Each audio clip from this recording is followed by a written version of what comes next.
Good, Dave. All right, well, I think we can start now, correct? Everybody's here? Yep. All right. All right, everyone, I'd like to welcome you to the Tuesday, February 9th, 2021 regular business meeting of Verona Borough Council. Let's stand for the pledge. Janet, do you have your flag? Perfect timing.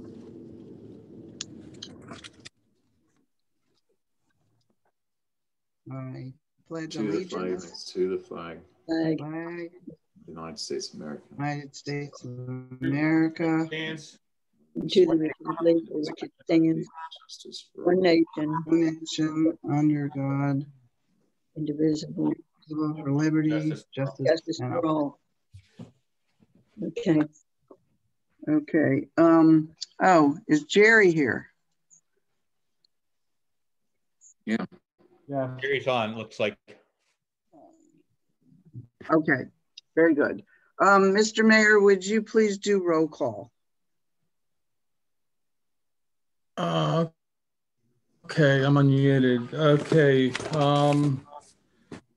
Madam President. Present. Nancy. Dave. Matt. Present. Present. Sylvia. Present. Ray Suchovich. Here. Janet Loelbo. Present. And Mike. Yes, I'm here.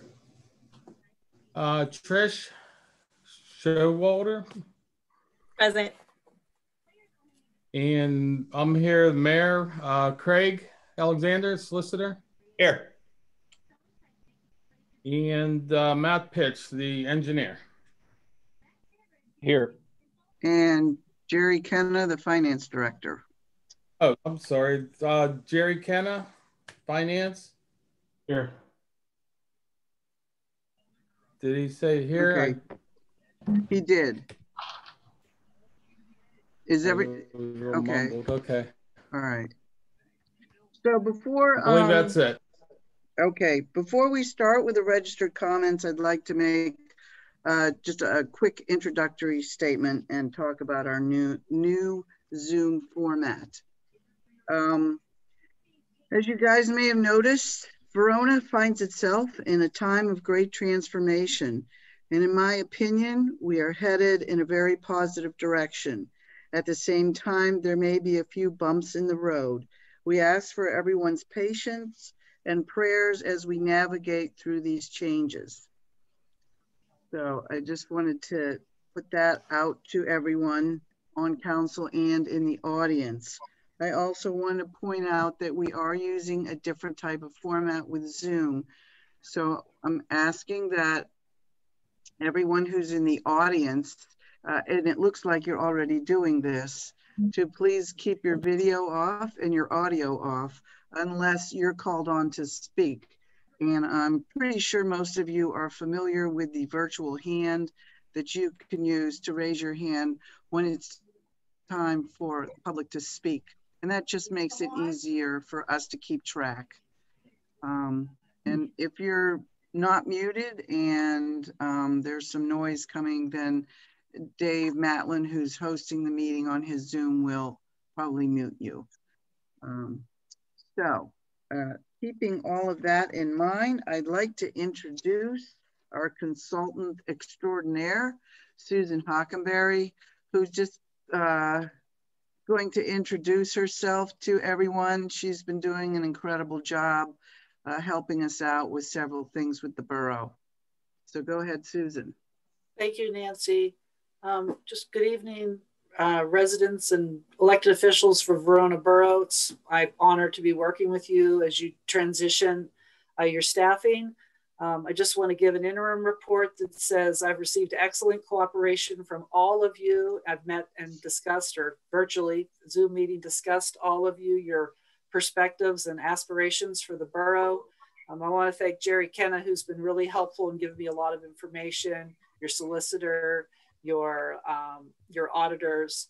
I've been helping pinch hit with some questions around some management issues, but my report that I'm tasked to do for you is underway and ahead of schedule. So I'm looking forward to producing that as quickly as possible and getting that to you as part of an organizational review as you chart that course that you're on, as Nancy mentioned. So thank you for the opportunity to assist you. Thank you. Thank you, Susan. And then I see that other registered comment is from Kat Bogay. Kat, if you would please unmute yourself and also put your video on if that's possible. Can you guys hear me okay? Mm-hmm. Yes. Good evening. This is Kat Hogay, formerly of 443 North Avenue, currently now in the last month at 128 View Street in Oakmont. I originally registered this comment for my 11-year-old son, Zachary. He had actually registered, or I had registered this comment for him prior to a series of events this past couple of days. Zachary started a petition on his own. I typed it up, more or less looking to seek support from other community members or opinions from other residents regarding the new police car stars and logo, rather than the ghost lettering. And that was his plan, was to actually present that to council tonight with his petition that he had started. But since then, you know, the Tribune Review had reached out, as well as KDKA Radio. And to be completely honest with you, he's feeling a little bit, he is sitting here with me now, but hesitant to speak because unfortunately he's got a little bit of backlash from that, and completely, you know, unintended on his or my part to meddle in, you know, certain aspects of the police department that wasn't our intentions whatsoever. He is happy to answer any questions. And for anybody who isn't familiar with Zachary's petition, he did do one through change.org, basically stating that he didn't really understand for himself, and I agreed, why the new vehicle for the police department looked the way it did. We had joked around multiple occasions in the car months ago. You know, he's pointing out to me a police car, and I have no idea where this police car is, and it was a joke because I couldn't tell it was a police car, honestly. And he does overhear me, you know, listening to these borough meetings every other Tuesday. And he actually overheard last week, or I'm sorry, 2 weeks ago, when the mayor brought this up as topic, and about wanting to put the stripes and the Verona logo on the police car. And he also heard that that would cost about $300 or $500. We, of course, didn't hear any resolve to that. So Zachary, with the heart that he has, decided that if he got enough support from residents, not monetary wise, just in agreement, that he would try to raise the money for the stripes and the logo on his own. So it didn't have to come from anybody else's pocket or taxpayer money or any of the sort. But like I said, we kind of got mixed feelings from that. Some coming from the police department itself. Some, obviously, we have, I think, 65 or 70 signatures on the petition right now. And that was originally what, you know, just to present that to council was the original registered comment. He is here and would be happy to answer any questions if anybody has any. But like I said, we definitely, you know, had no intentions to stir up any pot or anything like that. If anything, Zachary was just looking for a way to help, as he has in the past with, you know, he's eager to try to help with movies in the park and set up an ice cream cone, you know, station. He's done lemonade stands before. So, you know, again, our intention was to not, you know, ruffle any feathers in that way. Okay, great, Kat. Thank you for presenting that information to us. Does anybody have any other questions or comments for Kat at this time? Okay, but if something comes up later, Kat, people can get in touch with you. Of course, you know, and like I said, I'm doing this on the behalf of Zachary. So, so it is nice. And I don't ever try to, you know, push down opinions of especially young children. So whether or not I agreed with him or not, which I do, I never would have asked him not to do something that he wanted to do. So I hope everybody can understand that and would do that for their children as well. I think young citizens and residents of any community should speak up when they feel they have the means to do so. Yeah. Thank you. Thank you. Okay. At this point, I'd like to ask for any additional agenda items that anybody might have that has come up since the agenda was put out. Yeah, I have one. Okay. I have one. Okay. Can you hear me? Yes. Hello. Yes. On repairs and maintenance on Bill's. Did you get that? No, not all of it. Bill's Repairs? I believe it's Bill's payable. I believe it's on bills payable on repairs and maintenance. I have a question on it. Okay. And possibly we could ask that during the financial director's report too. That's a possibility as well. Okay, anybody else? Okay. I don't know, for some reason, Dave, you're cutting in and out with your sound. Yeah, quite several of you are also on my end cutting in and out. Okay.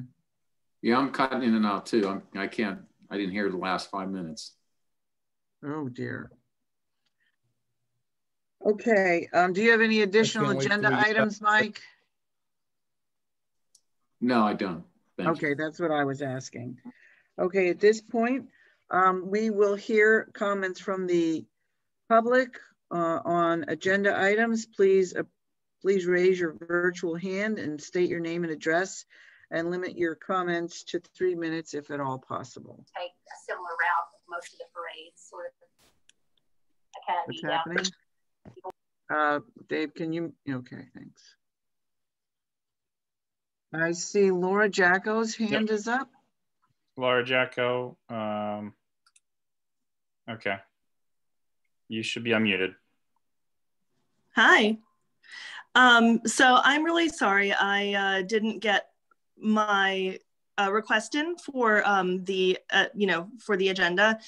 And sorry, Laura Jacko, 437 North Avenue. I had some tree commission, like shade tree commission things to bring up. Is now a good time to do that, or do you guys prefer me to do it at a different time in the meeting? I guess does it impact anything further on in the agenda that we might be voting on? I would like to just make sure that I have council's approval for the Cribs field one. That might be affected, but there's other things I wanted to talk about too. But that's kind of the big one as far as needing people to vote. Okay. Well, how about if you talk about what you need us to vote on now, and then anything else we'll take as a comment at the end. Is that all right? Okay. Yes, if that's good with you guys. Yeah, I had just sent over, I think a couple times now, the plan for the spring planting in Cribs Field. And it was approved. Like I had everybody at Parks and Rec look at it too, and they approved and recommended that council approve it as well. I just want to make sure that I have council's approval to go ahead and get those trees planted in the spring. And just because this question did come up, this is something Tree Vitalize will be doing for us. So this is actually a free planting. We don't even need to get volunteers together for it. So, you know, that's a pretty cool thing. And I'd be happy to answer any questions if anybody has any as well. Okay, great, Laura. Listen, what I'm going to do is put that item in my section, and I'll ask for a motion at that time. And if there's any questions or comments, that'll come up at that time during that motion, okay? Okay, great, thank you. Madam President, Okay. it's actually in my agenda. Oh, good Lord. Never mind, then I don't have to do it. Wonderful. Thank you, Janet. I didn't notice that. Sounds like Okay. we're covered, great. It sounds like we're covered. Wonderful. Okay. Sorry, I just didn't notice that on Janet. Spring tree planting at Cribs. There it is. Okay, wonderful. Any other comments from the public on agenda items? I don't see any hands. Okay, then we're going to go ahead and I am going to ask for a motion. I think everybody received the minutes sometime last week from Marcia. I'd like to ask for a motion to approve the meeting minutes from January 26th. I'll motion that we approve the minutes from January. Second. Okay. And Mr. Forbeck made the motion. Mr. Suchovich second the motion. Are there any questions or comments about the minutes from our last meeting? The only comment I have, we might need to get them changed, was I believe there was talk of, there was a motion made to tear down a house on North Avenue, to go with the demolition of a house on North Avenue. And I think when she typed them in the minutes, it was, she put in the 800 block instead of the 400 block, whatever the address was on the house. That's going to need to be changed. What section is that in, Ray? Under the demolition of the houses. I'm not sure what section, Nancy, I don't have it in front of me. But there was a motion to start the proceedings to demo or foreclose on a house at, I think it's 423 North. Oh, okay, I see where it is. But she put 823, I think. Right, okay, all right. All right, any other questions or comments? I'll get her to change that. I was gonna call her, but with everything going on with, I didn't want to bother with that. Okay.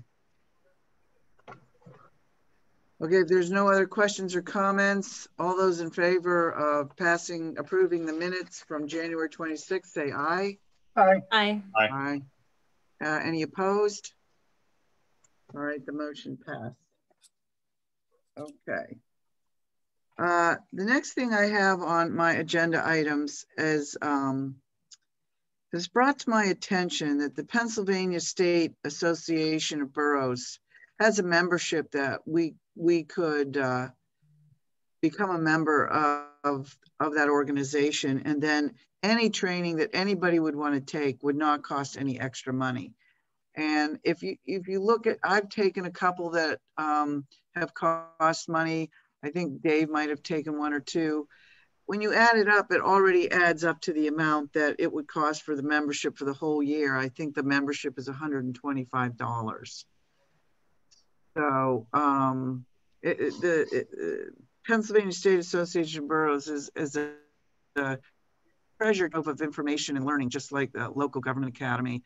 And I'd like to have a motion for us to join PSAB and pay that $125.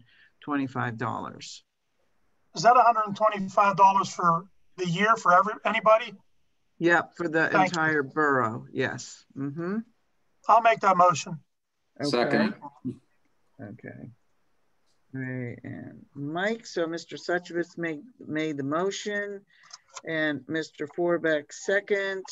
Any other questions or comments? Nancy, did you verify that we're not already members of PSAB?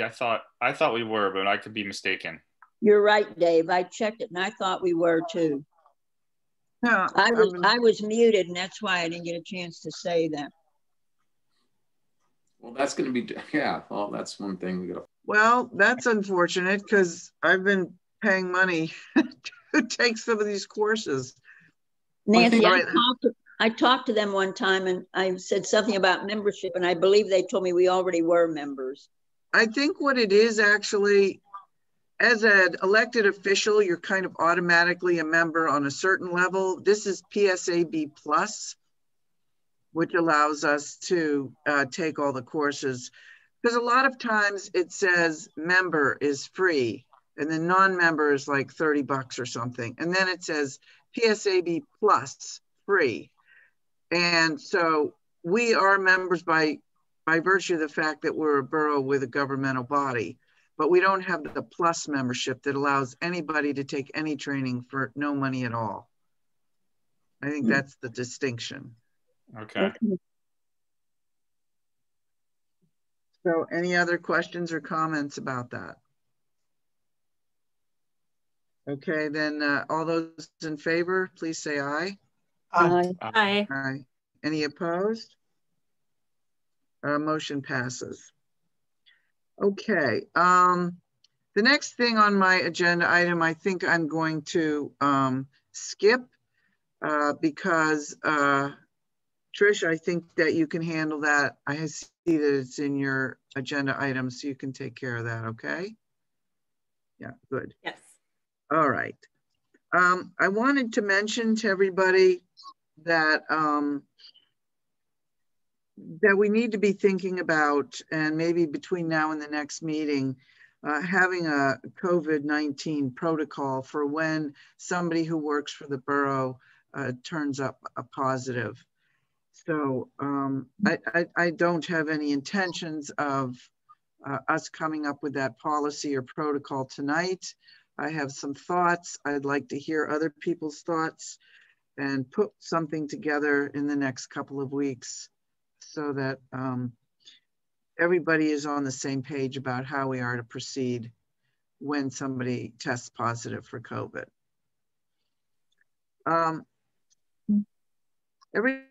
Everybody received the new committee list, and I didn't really hear much from anybody about it.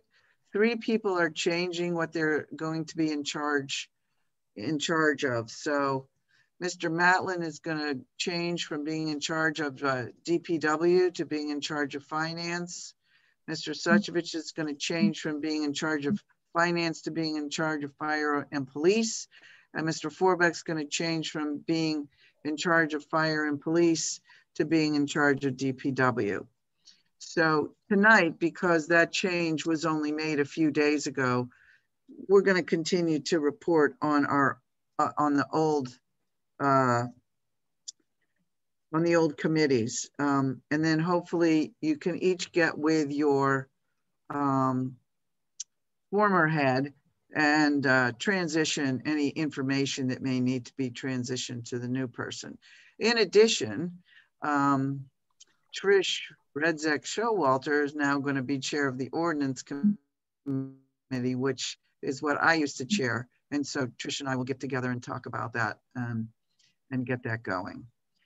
So there weren't too many other changes in the committees, just a couple of things, but unless anybody has any questions about that you want to discuss here at the meeting, then we can move on. Okay. Okay. Everybody has several proposals of cleaning people who are interested in taking care of the building. And I'm hoping— Excuse me, Ms. President.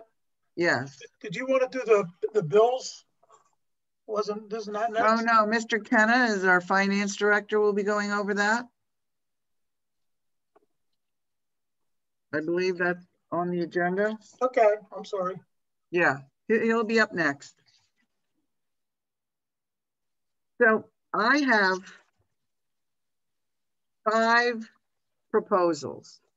Is everybody aware of the 5 proposals that we have for cleaning services for the building? maybe you could say, because I had 4. What was it?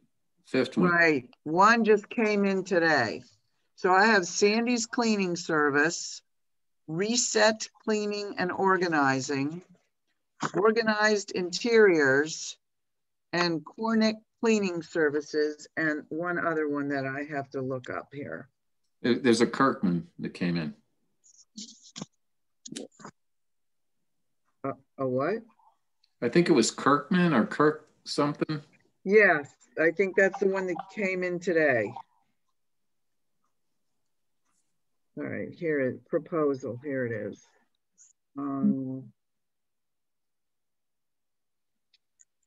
Let's see. Yes, Kirkman. So we have 5 proposals to look at.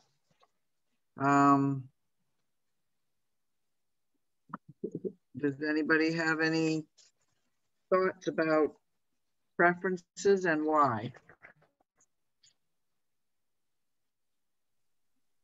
Do we need to choose the lowest bidder, or no? Is this no, this is in that medium. It's above. Some of them are above the whatever it is, 11,500, but below the whatever 19 or 20,000. It's in that middle. So we had to get at least 3 proposals, but we don't have to take the lowest bid. Okay. But there was quite a difference in bid. I mean, it was from, I think what the highest was 1,300 to the lowest was 625. I mean, per month. Yeah. Yeah. That's per month. Yeah, per month. Yeah, this Kirkman, I think was same thing, right? Per month. And I think there was some issues with having clearances and all that as well. So that's a consideration as to whether the quote can meet what you're looking for as well. So go yeah. ahead, Mike. Yeah. So we should check on the clearances first, right? I mean, before we, or did you already do that? Well, you know, I thought that, and Chief, maybe you can weigh in on this. I thought it might be good to look into the background check issue. And, you know, most of these people have talked about, you know, their insurance coverage or bonding. But I think the Chief might have a different opinion about how we deal with the background check issue. Yeah, when I took the people around that I took around and showed them the building and stuff, I explained to all of them that they had to have an FBI clearance to be in parts of my side of the building as far as the police department. And everybody seemed to understand that. Some of them, there was a couple of them that felt like they already had what they needed because of places they have already been cleaning, which that would be a short a route to get them in the door. But basically the issue is they can't be in the building if somebody's not in there. Like if I'm not with them or one of the other officers is not with them, they can't be in there by themselves. They have to have a clearance to be in there by themselves. So if we had to leave to go on a call or something like that, then basically that would shut them down as far as the police department area. The rest of the building they would be fine in until we can get their clearances. So if there's somebody you want to hire that doesn't have the clearances ahead of time, we can do that. That's up to you guys as far as your decision want to make. We would just have to realize that one of us has to be with them when they're there cleaning. And if we have to leave to go on a call, they would have to move out to the other parts of the building until we could come back in, or for that night, our end of the building wouldn't get clean. Well, if there's nobody special that anybody wants, why wouldn't we take the lowest bid? Oh, yeah, I think they're doing the same thing. Yeah, Ray, I would agree that the only thing we just might want to consider is make sure that they have insurance, and I don't know what level of insurance we need to require. And I know we mentioned bonding, but I don't know if that is something that is a hard requirement. I don't know if all of the proposals indicated whether they would be bonded. Do we have to do it tonight? Can we wait till workshop and get all that cleared up in the next 2 weeks? And make sure the clearances or whatever, yeah, do that. Right.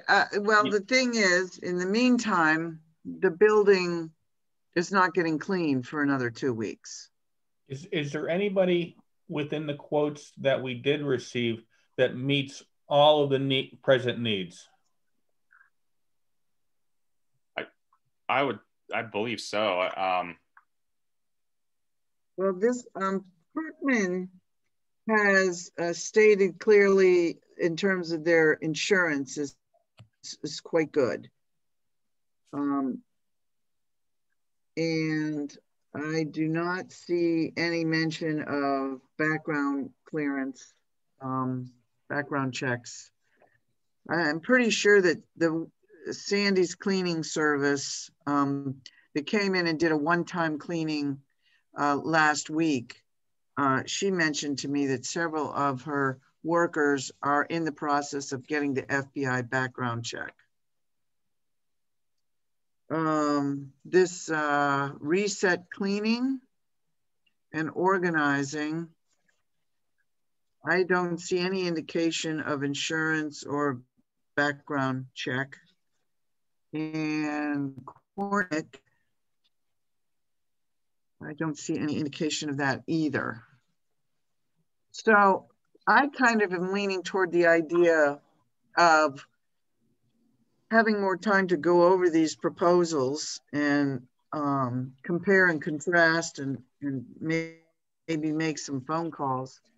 But I'm also worried that the building cannot go unclean for another 2 weeks. Could we bring Sandy's cleaning company in, since they did it once, to do it one more time and clean it up, and that should last till we go to our workshop? Yeah, her price was based on doing 2 cleanings at $325 per week. They're actually the highest one of all of the proposals. But I guess maybe we could see whether they'd be willing to do, you know, another run through. I mean, we paid them $600 to do a super duper cleaning last week on Thursday. The last 2 weeks then, right? If it's super duper. Well, it was last week. So this Thursday will be 1 week, then another week. It'll be, you know, 3.5 weeks by the time we would make a decision. Is that building open to the public and to everybody now, Nancy? All of us? The building? No, it is not open to anyone. Yeah. Then maybe we can wait then to a workshop. I mean, there's nobody coming in to dirty it or bring snow or anything in. Yeah, but they use the bathrooms. Oh, that's true. Okay. Garbage. So here's an idea. Thank you, Trish. Would anybody be willing to be in charge of figuring this out, contacting the people, doing all of the pros and cons of all of this, and help us figure out who might be the best person for us to pick a recommendation?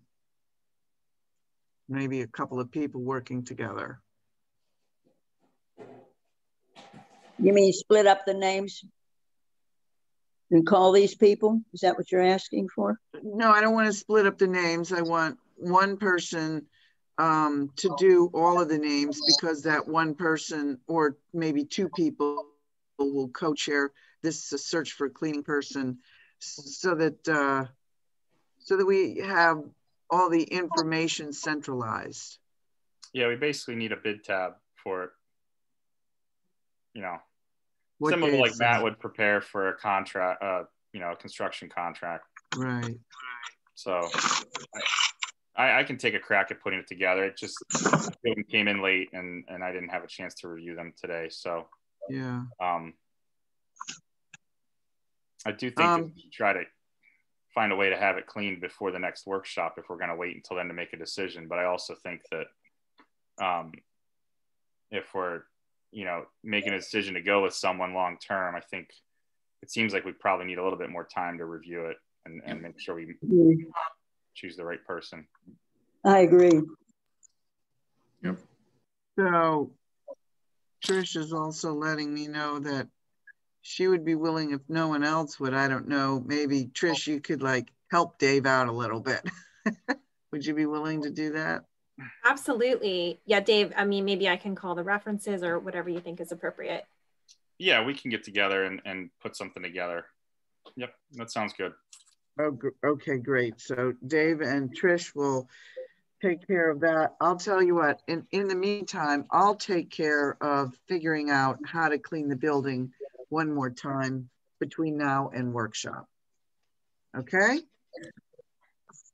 All right, and I might call Sandy back and see if she'd just do one cleaning between now and 2 weeks from now. All right, great. Thanks, everybody. Let me look at my agenda items. All right, for now, I think that's it for me.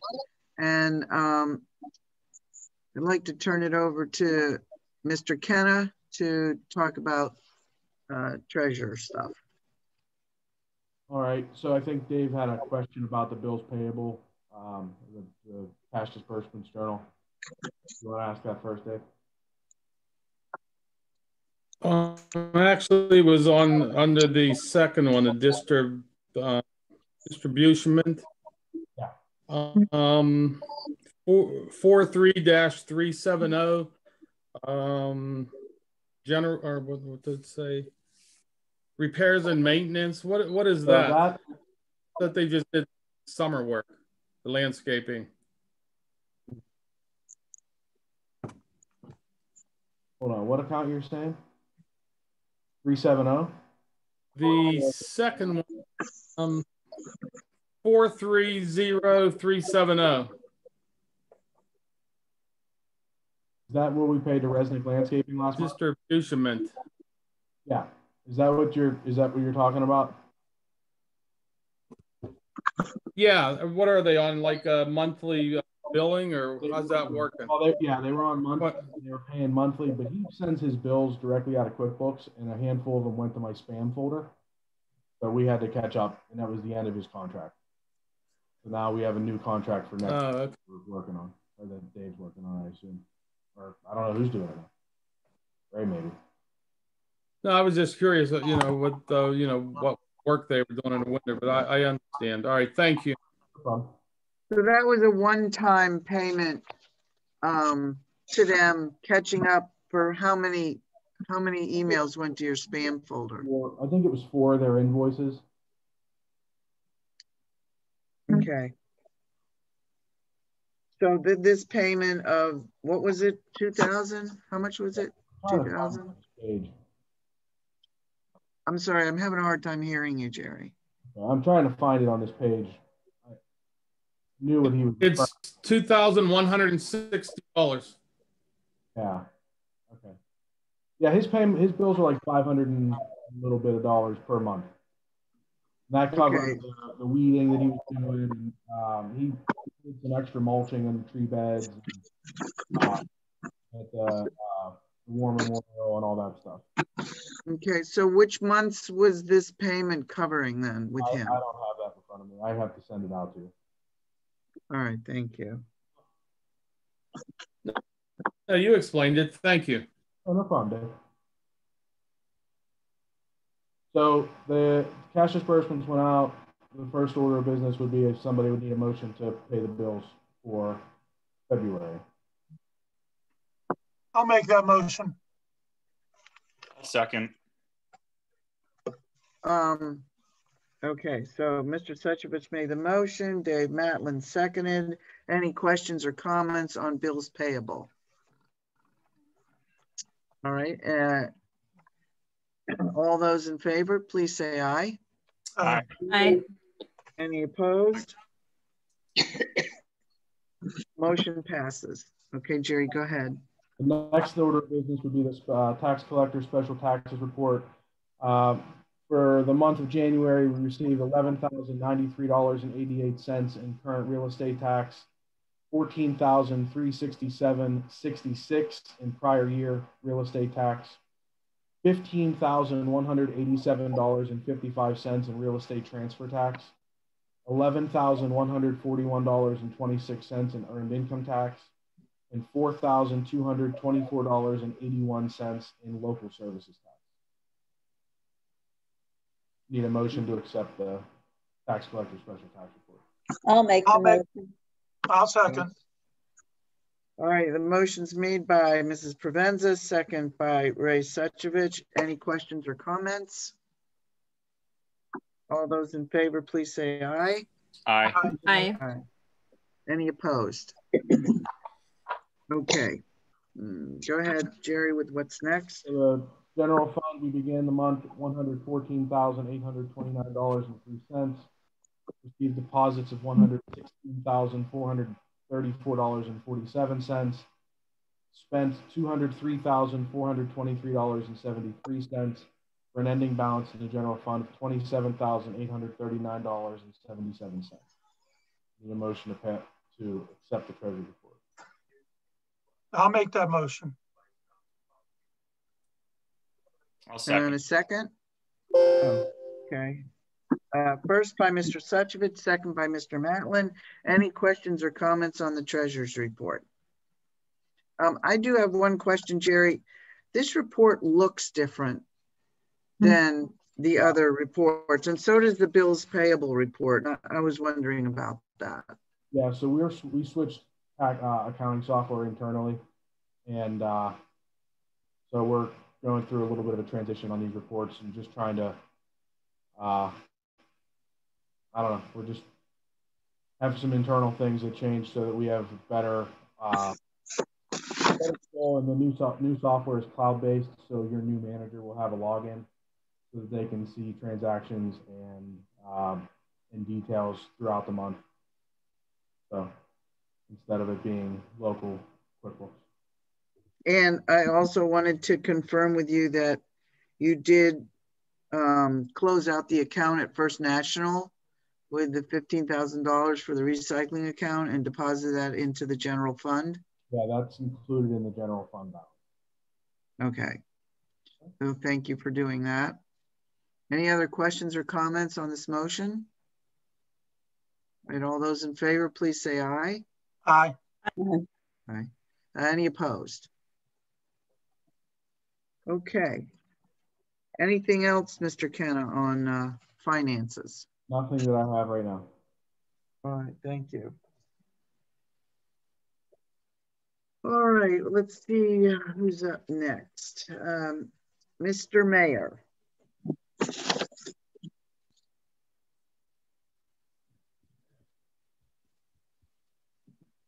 No, you're muted, Dave.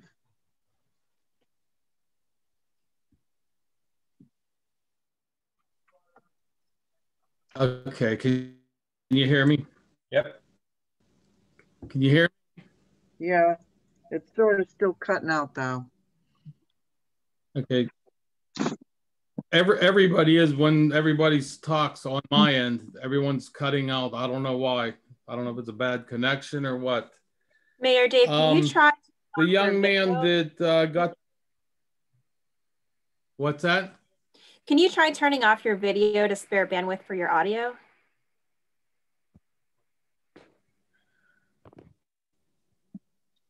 Okay. Is that better? So far. The young man that got the petition signed, I believe his name was Zachary. Yes. I just want to, you know, thank him for taking the initiative to do something at such a young age. And yeah, I do want to change the one car. As I said before, that we don't need 3 cars that are without lettering on it. I know they have lettering, but I want to see Verona Police on there. And, you know, in the past 2 months, it has been said, you know, people have given their opinion on that, and I appreciate it very much. So that is to come probably around April or May. But once again, Zachary, thank you for taking the initiative to speak up and do what you're doing. Thank you very much. The other thing I have is the last meeting, somebody had brought up, or actually I brought up the police car, and it was to be sold. And the board had asked me to get a price on that, and it's actually worth between $1,100 and $1,200 due to the condition. It needs an air conditioned unit, and I believe that's $1,200 alone. And I think the a fair selling price would be, you know, start at $700 for that car, because I believe it needs a couple tires also. So that's basically all I have at this time. So just let, you know, I'm gonna let the board tell me what you want to do with the car, how you want to go about doing that. I know there was some opinions on that as far as the selling of it. So just let me know what you want to do and we'll go from there.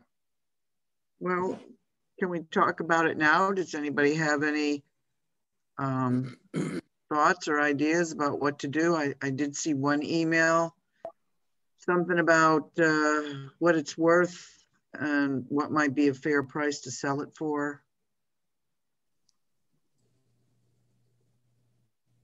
Yeah, I think, as I understand it, if it's over $500, then we have to advertise it publicly for sale.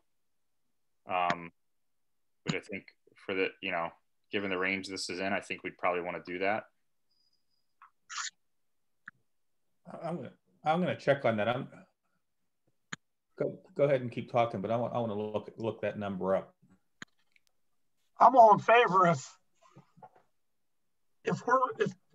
our goal is to get rid of it and we can get $700 for it, you know, however we have to do it, let's start the process. Get the stickers off it, the lights off it, whatever needs to be done, and move on with it.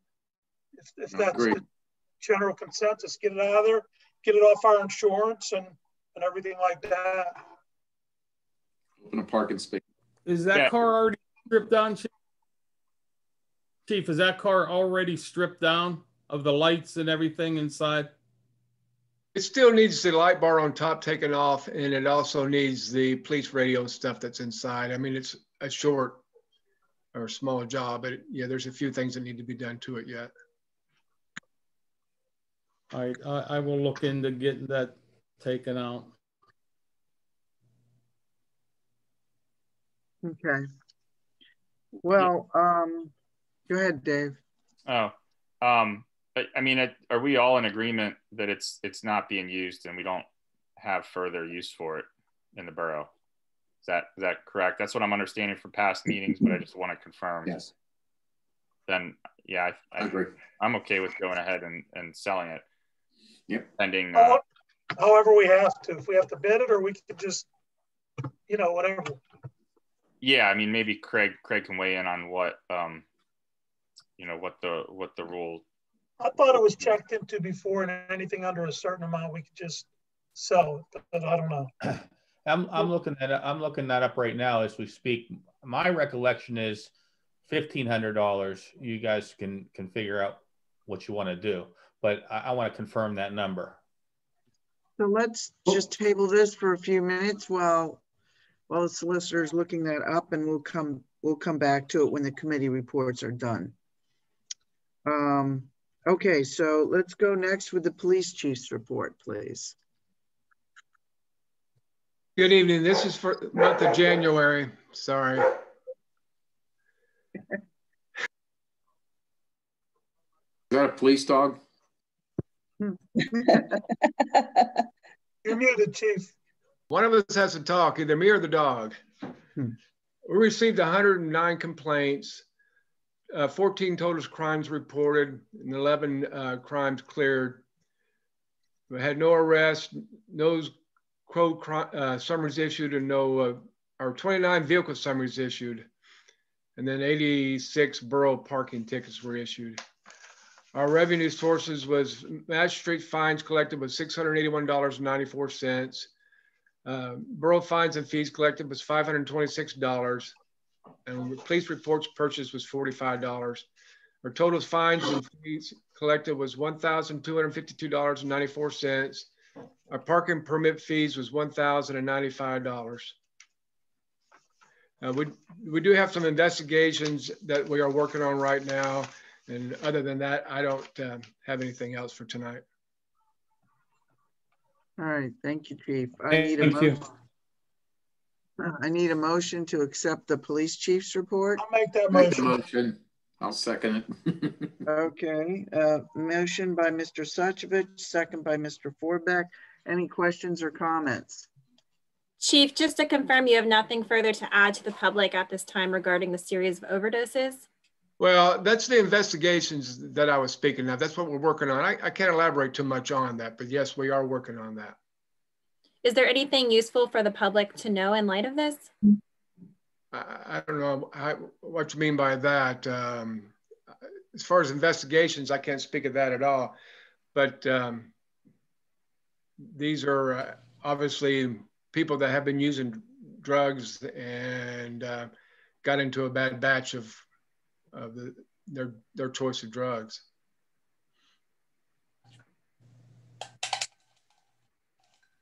Okay, any other questions or comments?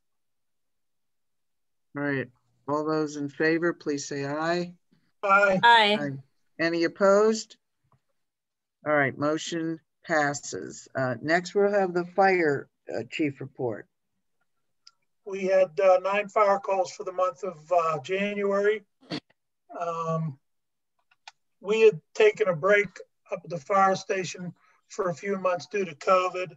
We had our monthly meeting last night, and we're going to start meeting every Monday night again and back the drilling and everything we need to do. So if anybody hasn't seen us there, that's why. And we're going to be starting back up.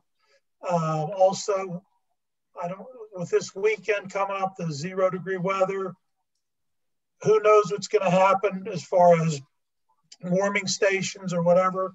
If that comes up, we're going to have to decide what we want to do, because you're only allowed so many people and the whole 9 CDC rules and COVID rules. So if something comes up, we're just going to have to work with the mayor and figure something out. So that's where we stand with that. Yeah, okay. Thank you for bringing that up too, Raymond. Yep, no problem. I meant to bring that up. I forgot all about it. Thank you for bringing that up. No problem. Okay, so with that, I need a motion to accept the fire chief report. Make a motion to accept the fire chief report. Okay, motion by Mr. Forbeck, second. Second. By Mrs. Albo. Any other questions or comments?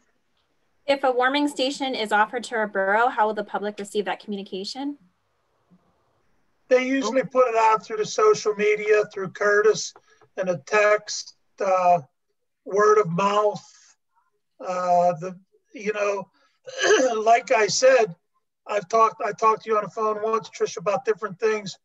If I remember correctly, Steel City Billboards has offered the borough a certain amount of time.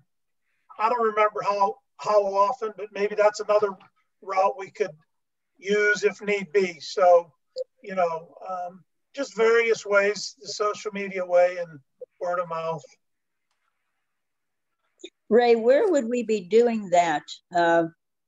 The fire hall, I guess that's much bigger than the chamber, the council chamber, isn't it? Would we be doing it at the fire hall for people? Well, that's what I just said, Sylvia. That if it arises, I'll have to get with the mayor and we'll have to figure something out. Because right now, with COVID and everything's up in the air what we're going to do if we have to. Well, I guess that's why I was mentioning, Dave, that probably the fire hall is a lot bigger than the council chamber. I just wondered what your thought was on that. Yeah, I don't know. I mean, I don't want people to freeze, especially if for some reason they lose their heat, but the council chamber, the borough building is currently closed. I agree. Yeah, you need social distance. We can mask and whatever we have to do. We can, like I said, we'll figure it out and we can get Mark involved and as a EMA and go from there. Thank you, Ray. Thank you. Okay, any other questions or comments? Just that for anyone not currently receiving text alerts, you can text Verona to 21777 to start receiving those. Thank you, Trish. Good idea. Yeah, you just text Verona. Yeah, I didn't hear you say that, but I think you did. Anyhow, okay. No other questions or comments. All those in favor? Aye. Aye. Aye. Any opposed? Okay, next we have the EMS report. I have it here, if nobody else does, and I think maybe we need to put Jamie Lavelle on the email list when we send out the Zoom link, and maybe he can come. So I have that email now. Anyway, this is the call volume for January of 2021. There were 12 ALS calls, 7 BLS calls, 2 lift assists, 2 cancellations, and 2 false calls for a total of 25 calls in Verona for the month of January. So I, at this point, need a motion to accept the EMS report. I'll make that motion. Okay.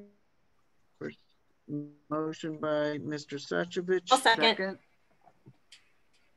Second by Trish Rezek-Showalter. Any other questions or comments? All those in favor, please say aye. Aye. Any opposed? All right.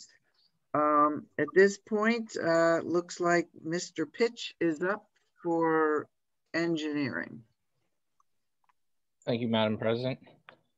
The PA Small Water and Sewer Grant for the sanitary sewer work on Ridge Avenue. All the remaining items have been completed. I've received an email with some of the closeout paperwork from the contractor today, and we'll be getting that submitted to the state. The First Street reconstruction, that's still on schedule for the bids to be open on the 18th. As Ray mentioned earlier, with the demos, we opened those bids. The low contractor was Ever Ready Contracting. Their bid amount was $13,400. That it was pretty low compared to what we had originally received a grant for of $24,000. So that's why we sent a letter requesting to the county that we be allowed to add the house at 423 North Avenue to the list. We haven't heard back yet on that, but I did talk to Mr. Benecki. He recommended we move forward with awarding at least the base bid of the 2 demos on 4th Street. And then should the county approve the North Avenue one, then that will be a change order to add that on. So I would need a motion to award the demos of 4th Street, 866 and 870 to Ever Ready Contracting in the amount of $13,400. I'll make the motion. Okay, motion by Mr. Matlin, second. Second it. Second by Mr. Forbeck. Any other questions or comments? Matt, what would the timeline be both for those demolitions as well as the potential one on North, given the current situations? Currently, right now, just we're in the awarding process. Once I get back to Mr. Benecki in the county, it usually takes between a month to 2 months to turn around all the paperwork and contracts between the county and the contractor. And then depending on their schedule, anywhere between a month or 2 to schedule and mobilize. So just the 4th Street ones, I would imagine we're looking at a time frame in the June, July period. As far as hearing back about the North Avenue, I would hope to maybe hear back in the next month on that one. But I'll definitely email everyone once we find out. Yep. Go ahead. I'll wait till you're done. Go ahead. Okay. The Cribs Field work, if you haven't gone by recently, the old pavilion is down. Whoa, hold on. We were in the middle of a motion to approve the demos. Oh, I apologize. And we had the first by Mr. Matlin, second by Mr. Forbeck. We were taking questions and comments, and if there's no other question or comments about that, then all those in favor of recommending Eveready construction, please say aye. Aye. Aye. Aye. Any opposed? Okay. Okay, sorry, Matt, go ahead. Oh, no worries. With the Cribs field work, the existing pavilion's down. I was in contact with the contractor. Unfortunately, the snow moved in, so that makes it a little difficult to lay out the new foundations. The block did arrive, though, and he has the other materials on order, such as the bathroom, toilets and sinks, and trusses. So as soon as we get a stretch of weather where we're able to start digging for the foundations, he's ready to go on that. The sanitary sewer lining for First Street, there's just some paperwork being finalized with the county, and Jet Jack should be getting that scheduled soon.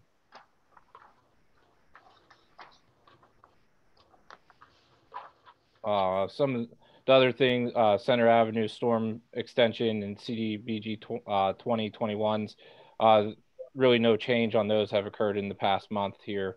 The CDBG 2021s, we should be hearing something back probably by next meeting as what grants are going to be awarded for that. It is our year for our guaranteed grant, so we will be at least able to do the Wildwood culvert repair, and then hopefully we are awarded some additional demos. And then the last thing I have is the 2021 CITF. I know we passed back and forth a lot of emails in regards. Unfortunately, it had a very quick time frame of only about 2 weeks to apply for it. I worked with Mr. Matlin and Mr. Forbeck and was able to put together a application for alley reconstructions. And then I also worked with Trish and was able to put together a park improvements application. I do have those that I can share my screen. I think, Dave, I think you might have to allow me to share the screen. I just allowed it, so you should be good now. Okay. Yep, there we go. And let me get it here.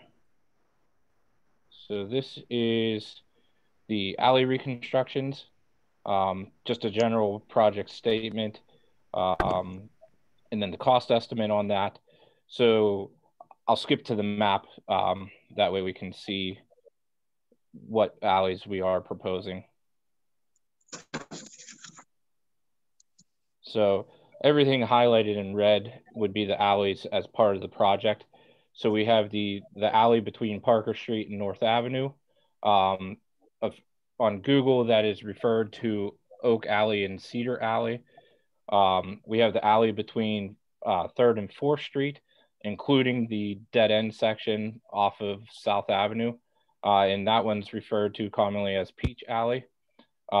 We have Walnut Street between Athletic and 1st Street, and then Sylvan Way from James to the property line at the Riverview Children's Center. I'll go back up to the cost estimate here.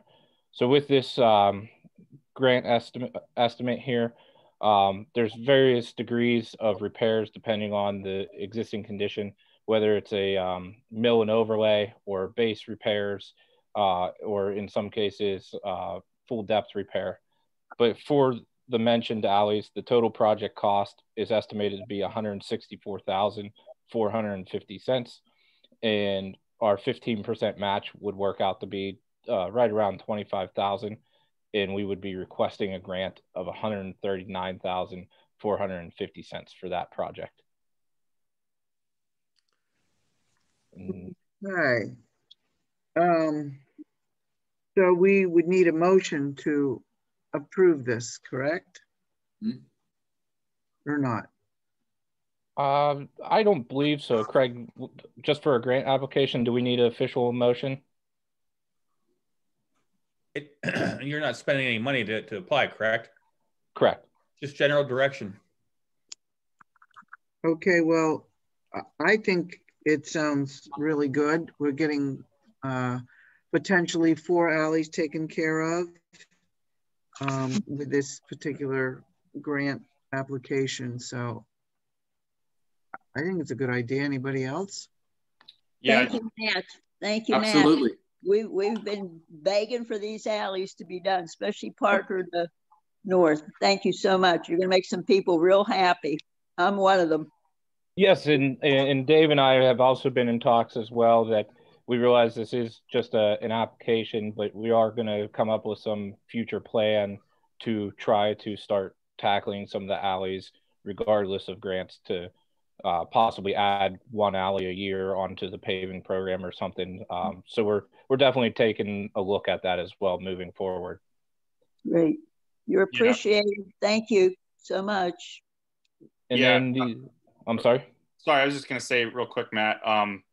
I think that you did a great job with putting together an application based on, you know, some of the more pressing needs as far as alleys. And I think there's probably a couple other alleys at least that are also in need. And I know, you know, we've probably heard about some of them, but, you know, basically it came down to, you know, we can't pave them all. We can't at once, and we can't fit everything in this grant application because there are limits. So I think, Matt, you did a great job with you know, trying to lay out what we could do best for this shot. And we are going to work towards at least identifying, and I'll get to that later, but identifying what other roads and alleys are high priority, and then trying to come up with a plan on how to address them over the next few years. So thanks, Matt. Not a problem.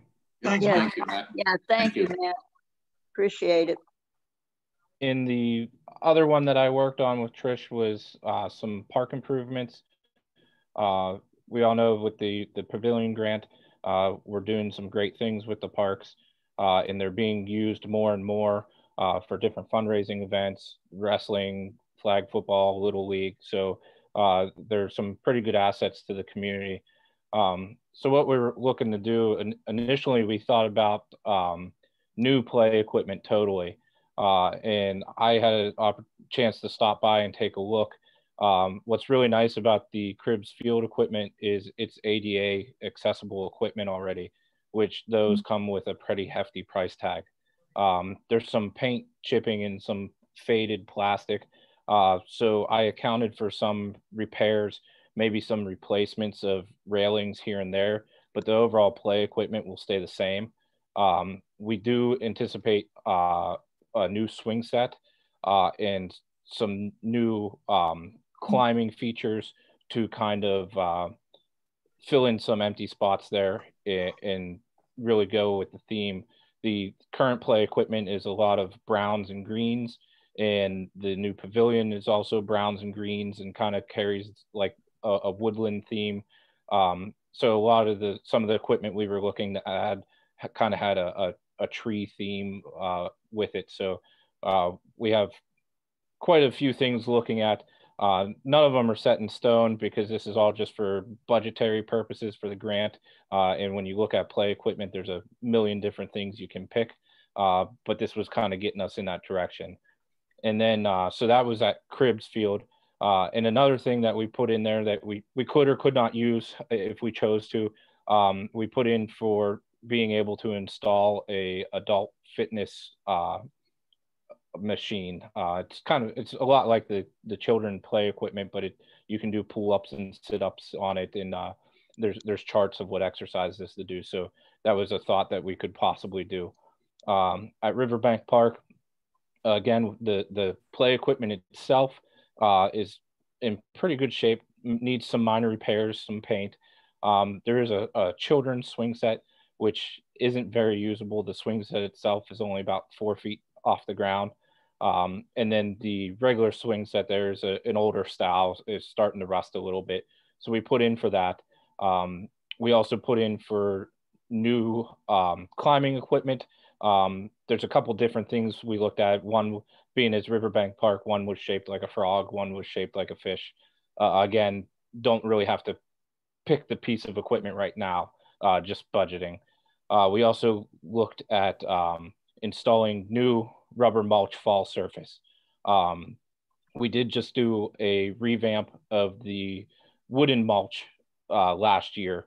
So with being that that's refreshed the way it was, with the rubber mulch, we only have to put down 3 inches and we don't have to redo the full surface with it.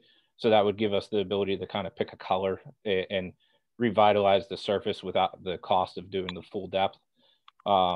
Then we have both at Cribbs Field and Riverbank, we have cleaning and crack sealing the courts and putting a sports surface on them, much like the pickleball courts. There's a bunch of colors we can pick from, but it really seals the courts off and it makes them look nice and really saves the asphalt under them for many more years to come. And then we looked at completing the walking trail at Riverbank to encompass the play area. That way parents can maybe do a little bit of walking while their kids are playing there. And then we look to put some welcome signs and some benches throughout both parks as well. So that project came to a total of $148,328. The 15% match was roughly $22,000. So the grant ask would be $126,328. And then I did just put together some location maps pointing out where they are, and then zoomed in a little bit more. Like I said, I call out the adult fitness equipment, and we did put some money in there for it. Doesn't necessarily mean if we're awarded, we have to go that route. We could do additional children's play equipment, or we could turn that money into additional benches or anything like that. But it was just a thought that we had. Hey, Matt. Yes. I still would like to get a splash park in. You and I had talked about, I talked to the board about it also, but then COVID hit and you got a price of like $60,000. I don't know if, we could work that in, somewhere. You were going to look in for a grant on that. Remember me talking to you about that? Yeah, and I did look at those prices. And on this one, we were kind of trying to spread it around between the different parks. I think as far as a splash pad goes, that would be more of a kind of a centralized project for one park, and something that we could look at possible CDBG in the future. Okay. Yeah, I mean, that's my goal, to put a splash park in one of the parks there. Yeah, and I still have all that information, and it's something that we can look at. This one, we were kind of looking at being able to kind of spread the wealth between the parks, and some of those benches as well that I mentioned would be for Railroad Park as well. And then the map I'm showing now, the yellow line is the kind of the completion of the loop of the walking trail around the play equipment there. So then that's pretty much the park one in a nutshell there. Thank you. Thanks, Matt. So if everyone's okay with it, I'll move forward with submitting this one as well. Please. Yes. I think that's a great idea. Okay. Thank you very much, Matt. Thank you, Matt. Thanks, Matt. Before you're done, Matt, I just wanted to, okay. Go ahead, Dave. Matt, did you, we talked about the street light, cane light. Do they still have that program to continue with those lights, street lights, the LED lights? They do. I don't have the paperwork with me. It's on my desk. It is coming up. I don't believe it starts until about April or so. When I get to the office tomorrow, I'll double check and send you an email on that. All right, thank you. Hey, real quick, Matt, maybe I missed it. Did you have an update on the tree trimming and pruning by Beaver Jack? Have they scheduled that yet? They have not scheduled it. I'm guessing the weather kind of pushed them back a little bit. Mm-hmm. They did tell me that they would give me a couple weeks notice of when they do have it scheduled. Okay. Yeah, hopefully they can get it in soon, because I know we're getting into February and I forget what the time frame we gave them, but for some of the trees, we wanted to get it done before spring. Yeah, I can't remember. I think mostly it focused on either the oak or the maples. I can't remember, and I think they had to be cut no later than the end of March. Okay, yeah, that sounds about right. Okay, I'll check up with that and send them an email to remind them. Okay, thanks. So Matt, you have everything you need now to finish those CITF grants and get them in by Thursday, correct? Correct. I pretty much have them all done already. I was just waiting for some conversation tonight for any small changes, and I'll have them emailed to Mr. Benecki tomorrow morning. Wonderful. Thank you so much. And that's all for my report tonight. Okay, great. Mr. Alexander.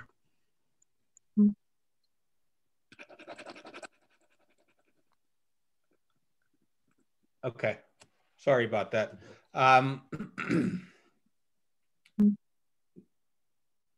me 2 seconds here. I was reviewing the issue of what the dollar amount is regarding the borough's sale of surplus equipment, and that's under section 1201.2 of the Borough Code entitled Personal Property. And they did, when they recodified the Borough Code, they did raise that threshold to $2,000. But there, while I was researching that, an issue was raised as to whether there's a provision in the Ethics Act that speaks to a $500 threshold, and I have to reconcile those two codes.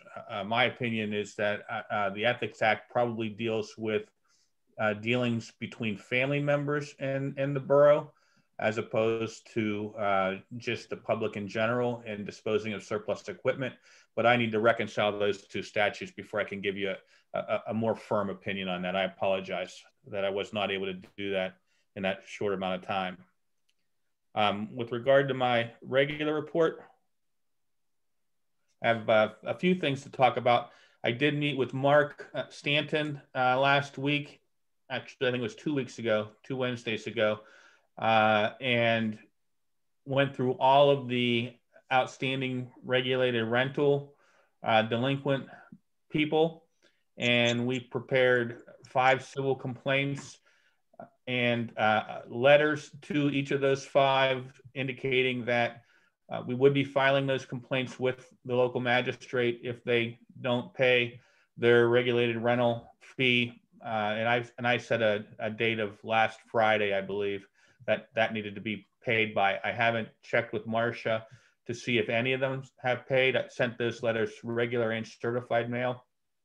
I do know that Mr. Kennington on 4th Street did call me and indicate that he wanted to pay that, and that he was having a problem getting a hold of the borough. So I'm going to work with him to see if he's actually going to pay before I file his. But if nobody else has paid, I'm going to go ahead and file those civil complaints against the other folks. An issue, Trish raised an issue with me with regard to the new property for the community garden as to whether we can acquire that property directly from the property owner as opposed to going through the vacant property recovery program. And we had an issue with acquiring property from a property owner years ago when we acquired the property that's owned by the old ambulance service. I can't remember the name of it. Guardian. Guardian Angel. And there were a ton of liens on that property, and we could have become responsible for that if I wasn't able to undo that transfer. And I told Trish I wanted to look to see if there's any liens or encumbrances on the property. I didn't find any, but I did find that there were a bunch of back taxes, so dating back for years. And so I have to find out whether the other taxing entities would be willing to waive those taxes in order to acquire that property, because it would be cheaper to acquire it right from the landowner than to go through the vacant property recovery program, which is going to cost, I believe, somewhere in excess of $3,000 when it's all said and done. So I've reached out to Riverview, And I've got to get a hold of the county solicitor's office as well to find out whether there's a mechanism to waive those taxes, and it may require filing a petition to the court. So we may find out that it's not going to save any money. And when you do go through the vacant property recovery program, you get a free and clear deed. So that's important. I reached out to George Snyder today, again at Trish's prompting, to see if he has an update for me with regard to the bankruptcy work he's looking into. He had to check with his colleague, and I had not heard back from him before tonight's meeting. So I anticipate I'll have a report tomorrow, and I can send that out by email to everybody. And that's all I have right now. Wonderful. Thank you, Mr. Solicitor. Okay, Mrs. Lualbo. I think you skipped a couple. Oops, I'm sorry. Oh my God, you're right. Mr. Matlin, you are next. Thank you, Madam President. Yeah, just the first thing, or the main thing I had on there was an update on the borough-wide road condition survey.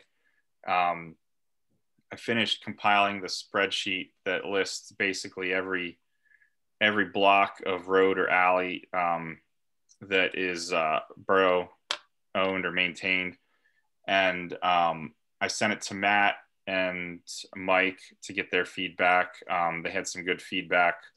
We're going to start, between the three of us, start trying to assign conditions to all of these sections of road and filling in the gaps. And I know Matt's been working on a history of paving, so we can fill in when streets were paved and have an idea of how old the surface is. So I appreciate both Matt and Mike's help on this, and I'll be working with Mike, as he's going to be Public Works Chair, to whatever we need to do between the two of us to keep this going and see it through. I'll gladly help you out on that, Mike. And I think we have a plan to try to get this filled in and completed in the next couple months, so that for future paving planning and future budgeting, we'll have a very good idea of what the biggest needs are, and where we can best allocate our limited resources for paving. So that's about all on that. I think like with Matt's application for the CITF grant, there, like I mentioned earlier, there's quite a few alleys that are in need of attention, and I just want to let everyone know that we are aware, and we are gonna try to get to them as soon as we can. But it's it's tough when there's limited funding, and there's a lot of different areas that need attention. But I think we have a good plan going forward, and I'm looking forward to continuing that those planning efforts. Couple other quick things. The landscaping contract that was mentioned earlier, I am working on that. Been tied up with a couple other things, including the road condition survey. So I'm going to try to get that wrapped up and sent over to council at some point in the next few weeks, and I'll be meeting with members of Garden Club as necessary to get any further feedback. So I have that on my list. And then as far as finance, I know we're kind of in transition. I just wanted to add, there's probably a couple things that couple ideas that I have for setting some new standards and just guidelines for how we can better track and keep track of things going forward.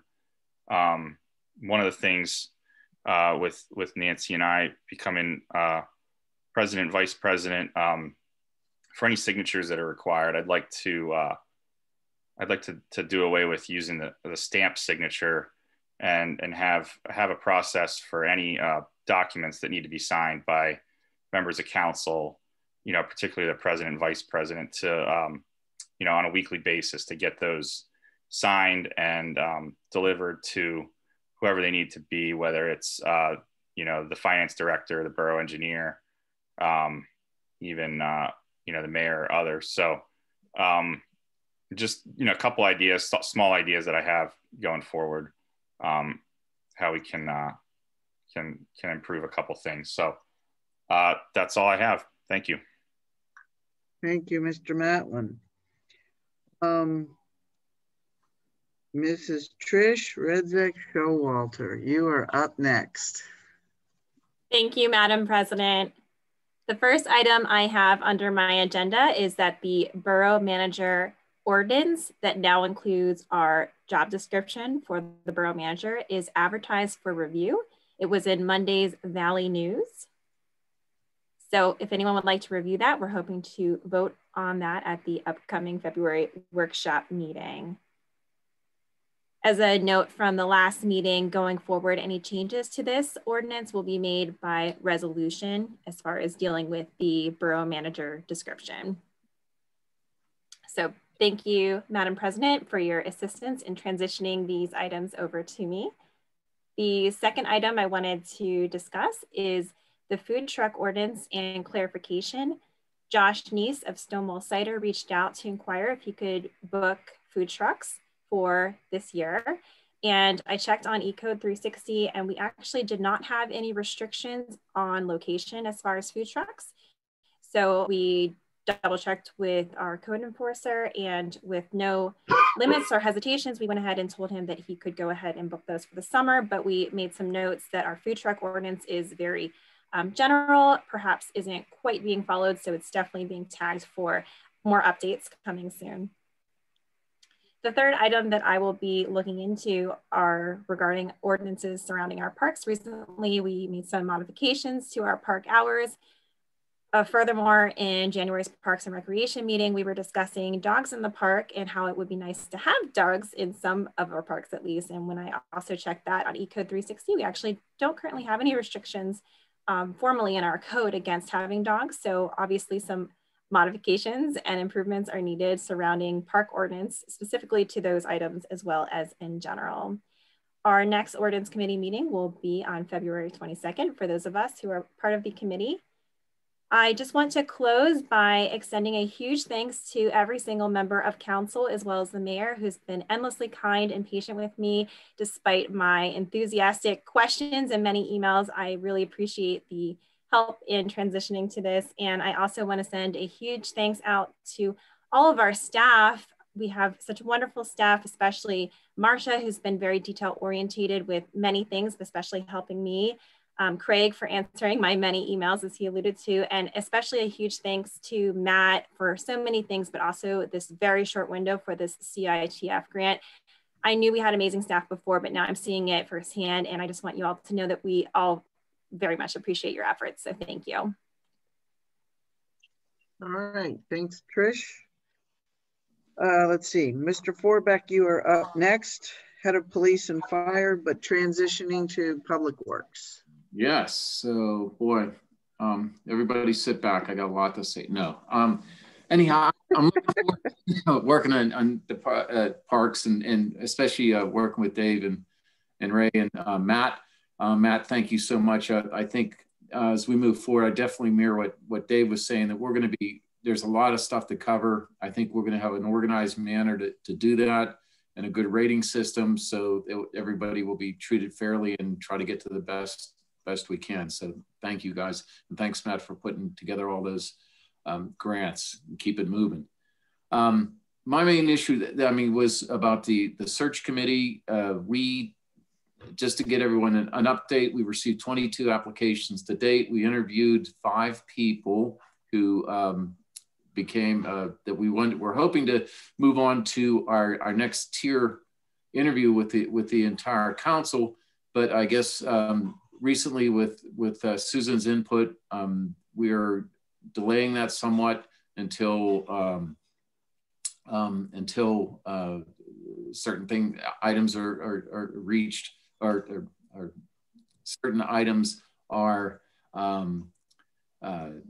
priorities are set forth, are done first.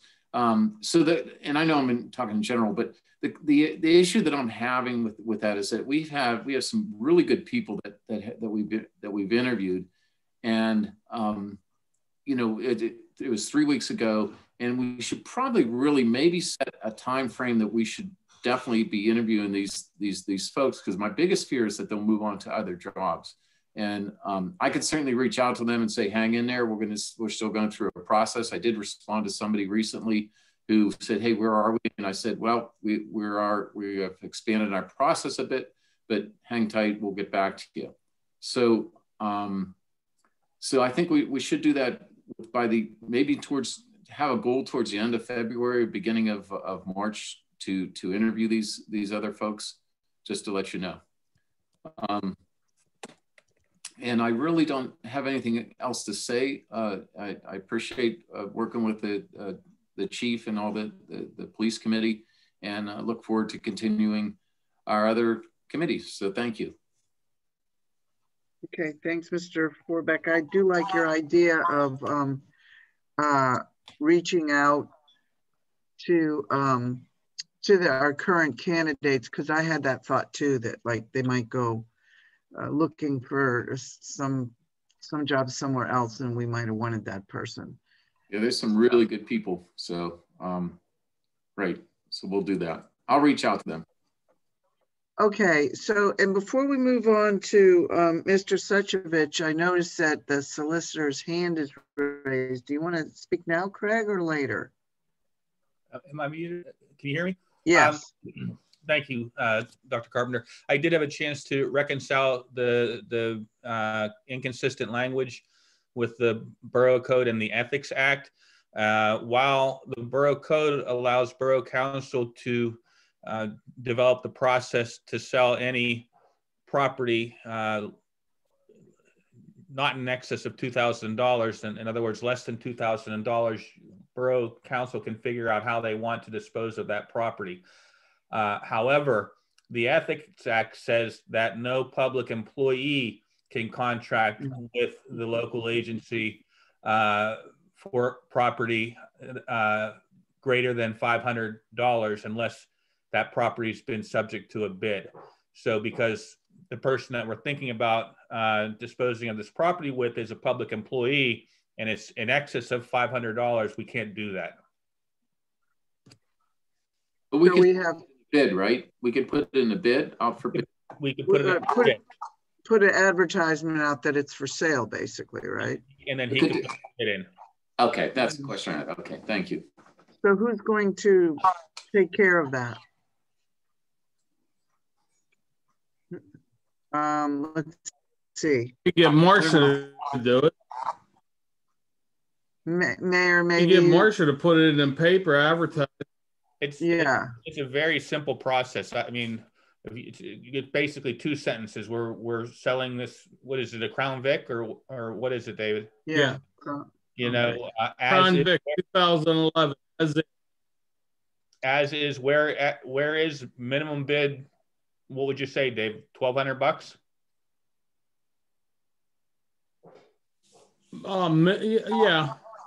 Yeah. Is everybody okay with that? I'll put it together and get it over to the newspaper. Okay. Minimum bid or? Yeah, because I thought you said it was worth $700. Well, 1,200. What we could get for it? I said between 1,100 and 1,200. Oh, okay. I wasn't sure about legality of selling it to a employee, is what I said. I said a fair price would probably be about $700. You know what? Let's put it this way: starting bid $700. Okay. Is everybody okay with that? A minimum of 700. Okay. Yep. I'll do that. Starting bid 700. Okay. All right, great. Thank you. All right, back to here. Mr. Suchovich, you are next. Thank you. The only thing I really have tonight is the police car, the striping. I know there's been a lot of question, a lot of concern, a lot of hurt feelings, whatever you might want to say. I'm going to suggest that we get a design. However we do it, have a striping company come in, give us a design on it, come up with what we want, and get bids on it. If we're going to do the one car or we're going to do two cars. And then that way we know what's going on. We'll have the stripings for the 2 years down the road when we get another car, and they'll all be striped the same. And I just think if we do that, then we're uniform, and then there's no, you know, he did this, he did that, I did this, my friend this, your friend that. I just think if we do something like that, where we have a actual design and we can put it out to 2 or 3 companies to give us a bid, we take the bid we want and go with it. That's my suggestion. So Ray, that's a great idea, Ray. Oh, go ahead, Dave. Ray, if I may, I've been looking at some different designs, and I will send them out to all of council. And for non-reflective would be $325, and for reflective would be $425. It'd be $100 difference to get one car done. I know what you're saying, but what I'm getting at is if we have it in writing, what we want, what we come up with as a group, then that way we can, when we get a new car, there's no question. This is the striping that's going on it. Whatever the companies are, you give us a bid, and that's what we're going to do. Whether we want whether we want reflective, whether we don't want reflective, whether we want the policeman's shield on the middle of the door and the striping. And I think that way it'll create a less problems, less animosity, and we come up with it as a group and we go with it. I'll send some examples out this week. Okay. By the end of the week. So Ray, I was just hoping that you know, that's a great idea that you're having. Since you are transitioning over to being head of police and fire committee, maybe you could coordinate that effort with the logos. You know, work together with the mayor on that. Would we want the chief involved with it too? Well, as you see fit, you know, with the police committee, sure. And you know, we can all help with that. I think if we get one design and we start with that, and we can tweak it here or there, and see where it fits. Okay. All right. How to just make things a lot less argumentative, a lot less hurt feelings when it's finally said and done. And then we can decide whether we want to do the Tahoe and the Explorer. Do we just want to do the Explorer, or do we want to do both? You know, because we're going to have to pay not only the $300 or $450, we're going to have to pay to have them old ones taken off too. And my concern is that would include that especially the Tahoe, that paint's going to be it's going to be different colors because of the 2 years old and the fadedness. That would be a concern for me. So I just think we need to get it, what we're going to do, and be done with it. So then that way we're not arguing over it. This has been 2.5 years. This has been going on about the vehicles, and it's ridiculous. We got to come up with an agreed thing and be done with it. Okay, so we'll look to you, Ray, to coordinate that effort with the police committee and with the mayor. Then thank you. I also see that Mayor Dave, you have your hand up. Did you mean to have your hand up? No, I've already spoken on it. It's actually been up for a little while. No one noticed it. I've already taken care of that. Okay. And Mr. Pitch, did you have something else you wanted to add? Yes, I apologize. With both grant applications, they require resolutions. One would be for the alley reconstruction, and the other one for the park improvements. Do I need to read those in summary, Craig? You mean resolutions that we need to make a motion and vote on? Yes, That's correct. I don't have Oh. this, Matt, so if you don't mind doing that, that'd be great. Yes. So the first resolution would be for the alley reconstructions or no, I'm sorry, for the park improvements. And in summary, the purpose of the resolution form is to have on record a statement confirming that the applicant has formally requested a grant and has designated an official to perform the required duties between the applicant and the redevelopment authority of Allegheny County, has authorized the execution and delivery of any and all agreements between the applicant and RAAC, and has assured where applicable the provision of local matching funds in addition to the applicant will apply with all other provisions of the application.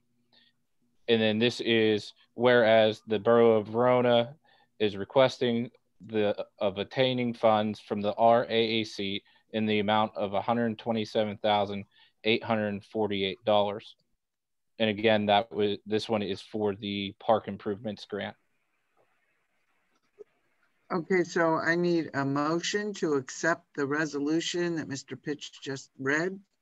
I'll make the motion accepting. Go ahead. Okay, motion by Mrs. Loalbo, second by Mr. Forbeck. Yeah, okay. Any other questions or comments on the resolution? All those in favor, please say aye. Aye. Aye. And any opposed? All right, so that was for the alleyways, right, Matt? The park improvements. Oh, sorry, this is for the park. Okay.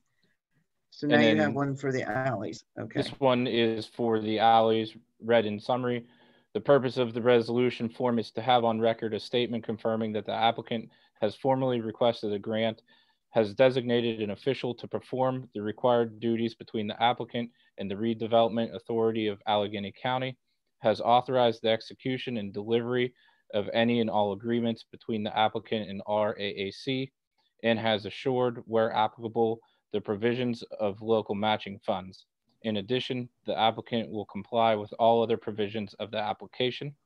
Whereas the Borough of Verona requests the attaining of funds from RAAC in the amount of $139,400.50, and that is for the alleyway reconstructions. Wonderful. So I'll need a motion to accept the resolution on the alleyway reconstruction. I'll make the motion to accept the resolution on the alleyway reconstruction. Okay, first by Mr. Forbeck, a second, please. I'll second. Okay, second by Mr. Matlin. Any other questions or comments? All those in favor, please say aye. Aye. Aye. Any opposed? Okay, motion passed. Thank you. And I had emailed both of those to Nancy and Dave. I wasn't sure who would be signing them. The county is accepting them after the fact, so if you don't get them signed tomorrow, that's not a big deal. Okay, great. Thank you.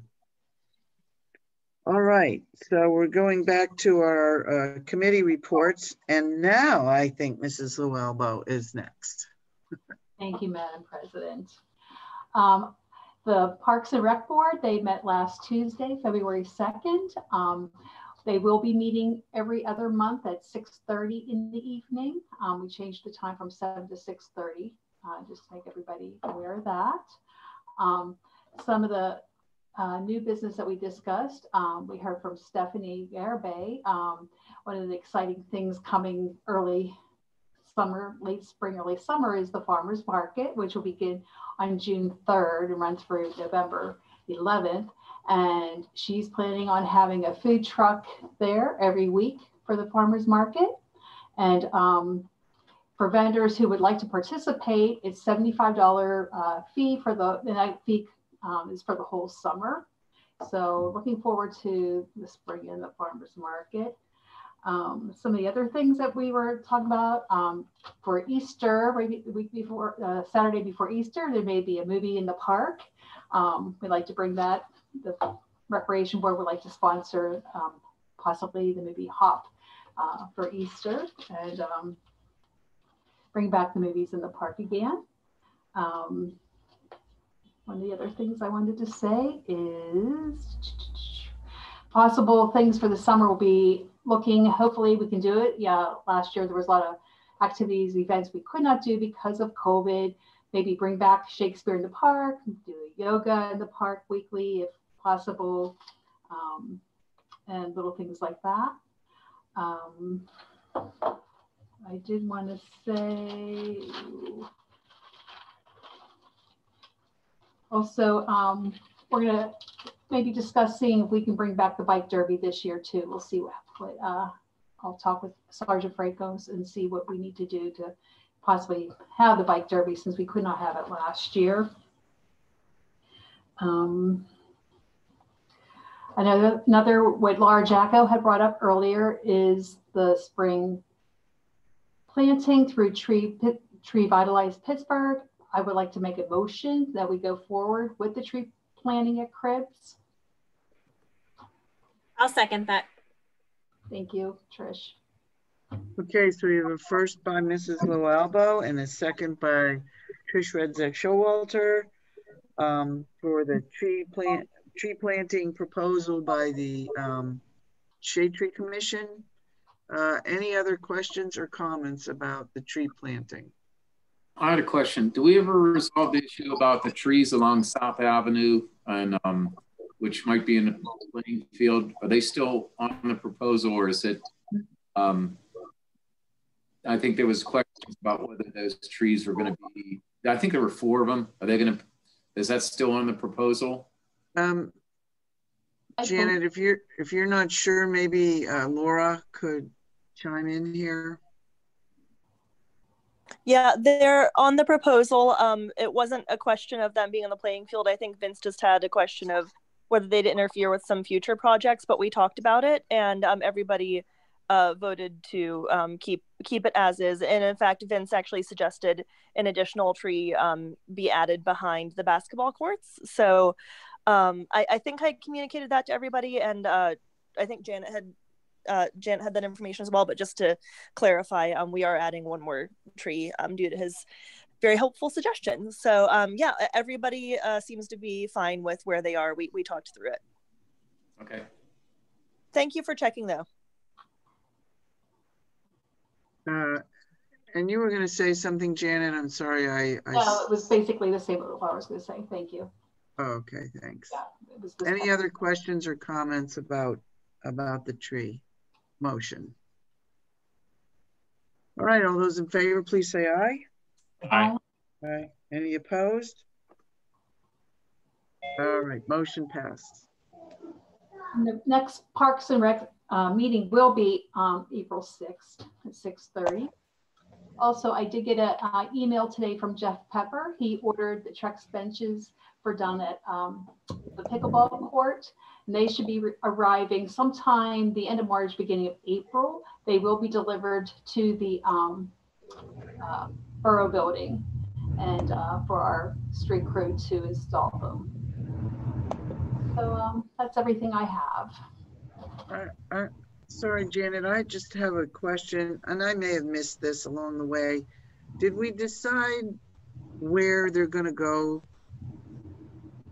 Did we come up with a plan about that with the benches? We did.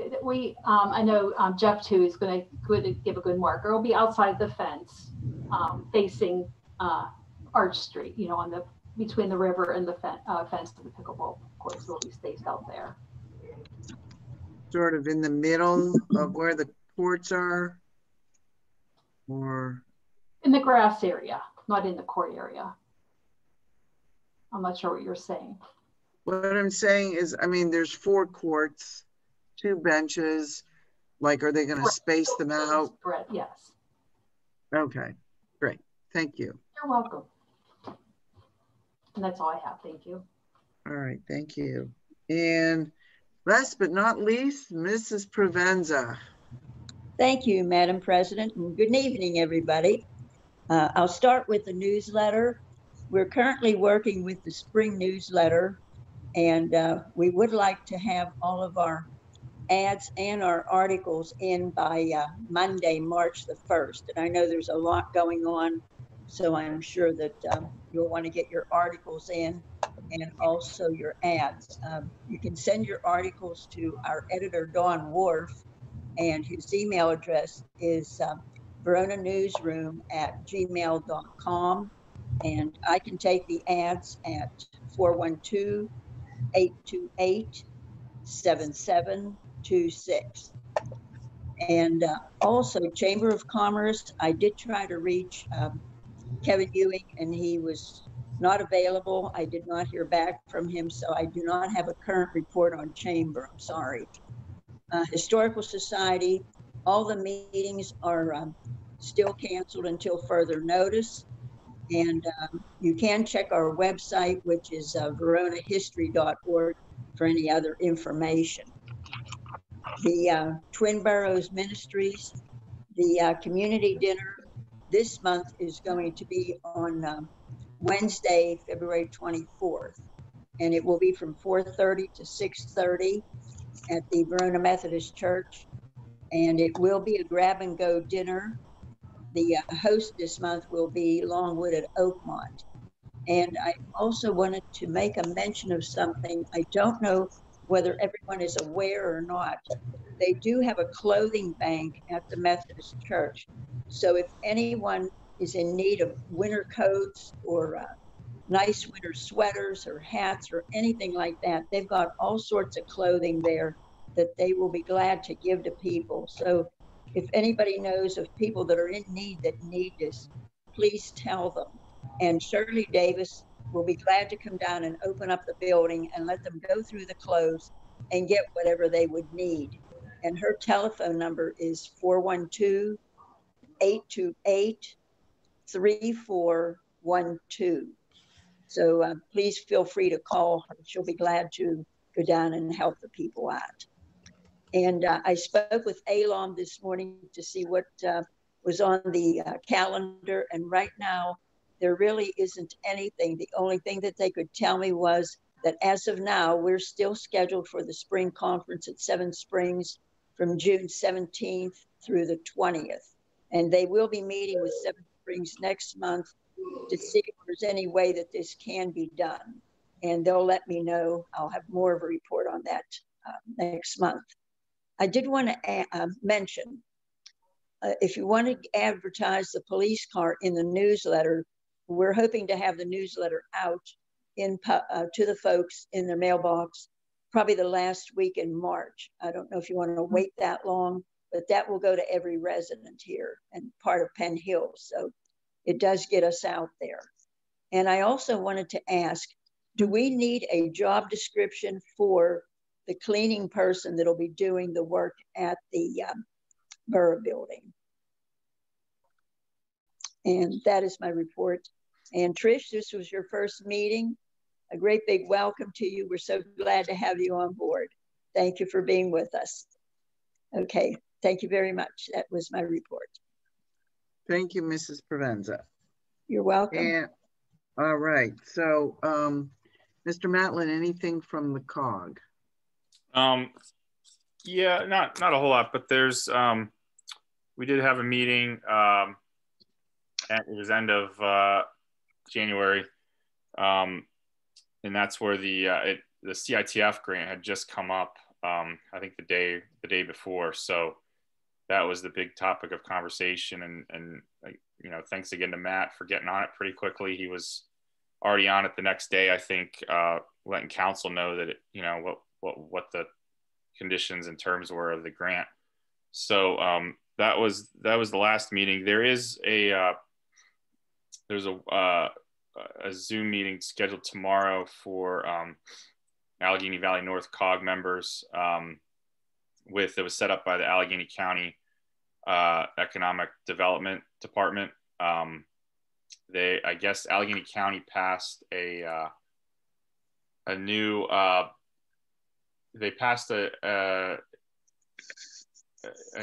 legislation allowing for the creation of a blight removal fund, which is authorized by Pennsylvania Act 152 of 2016, and it adds an up to $15 fee to county mortgage and deed recordings to fund demolition of blighted property.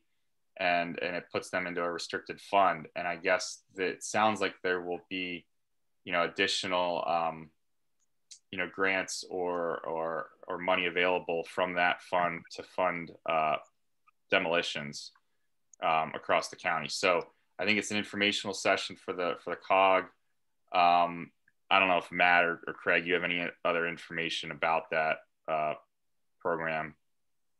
I do not. Okay. I don't have any additional information. I was just going to say I'm signed up to attend the meeting. Okay. Yeah, I'm gonna try to pop in on it too. So it just might be another opportunity for future demolition or blighted property grants. So I guess that's probably good news, as we've pursued that through the CDBG program in the past. So that's all I have from COG. All right, thank you very much, Mr. Matlin. At this time, we will hear comments on public related items. Please raise your virtual hand, clearly state your name and address, and limit your comments to 3 minutes as much as possible. And I see Dan Showalter is first. Go ahead and unmute and show your video if you don't mind.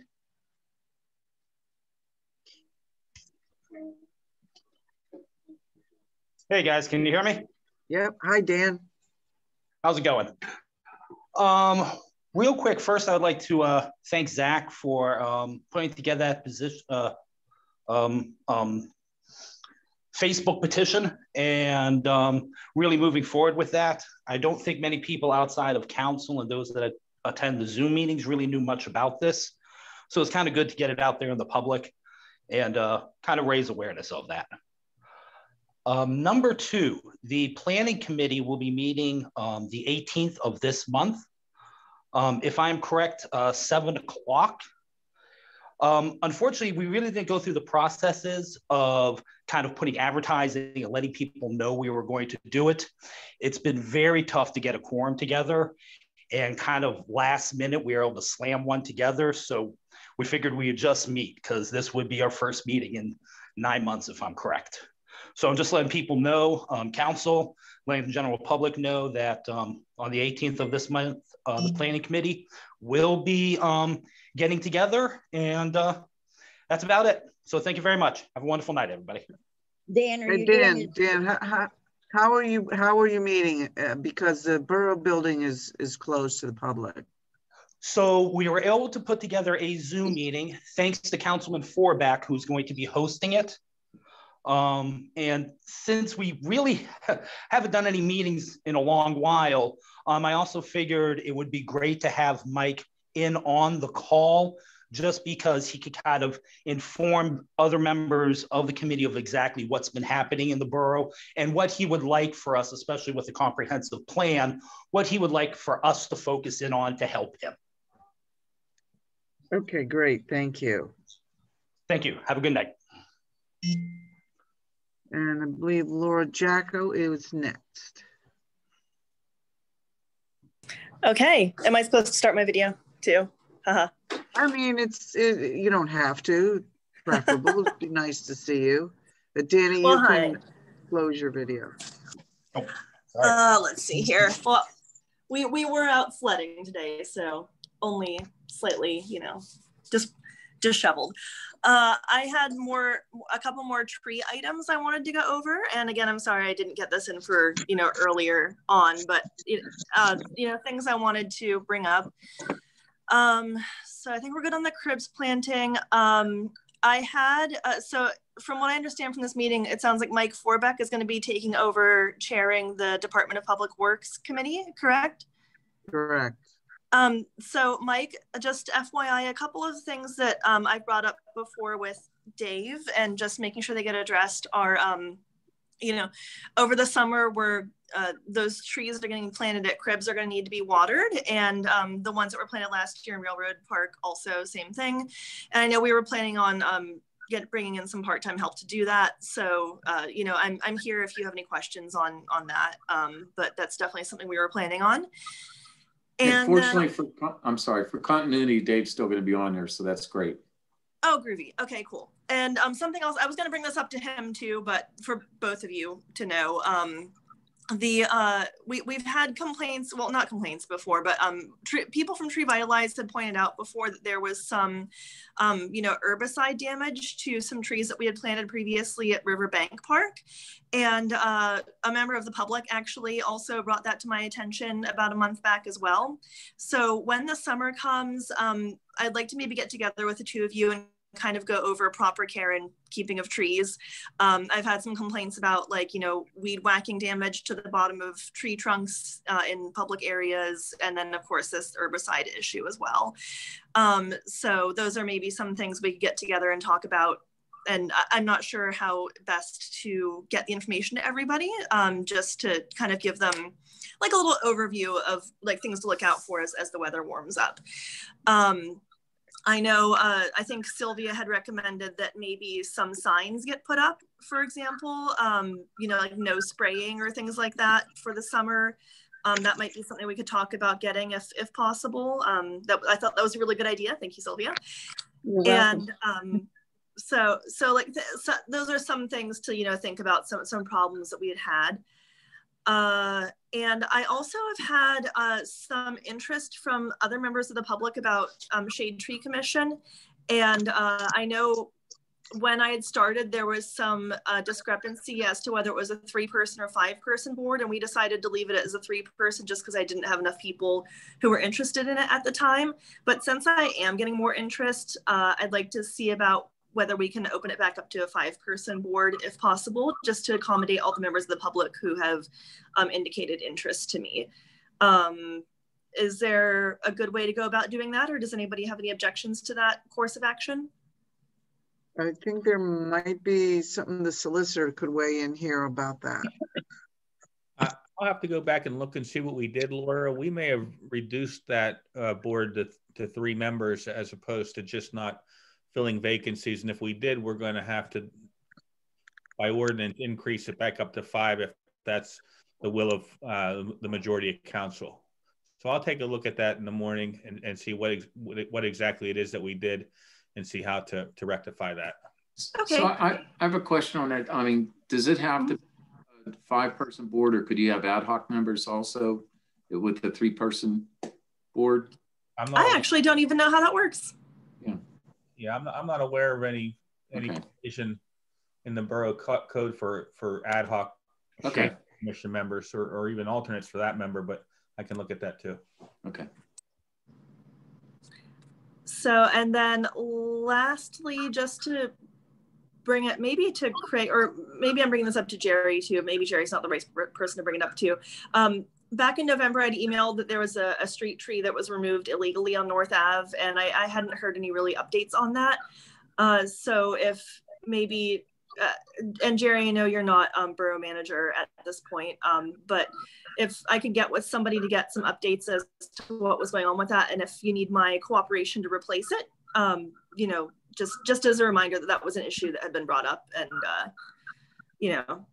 to keep me in the loop if there's anything that I can do to help. So those were pretty much the things I wanted to address, tree related. Thank you, Laura. Thank you very much, Laura. Thank you. Okay, at this point, I do not see any more hands raised. Anybody else have any comment?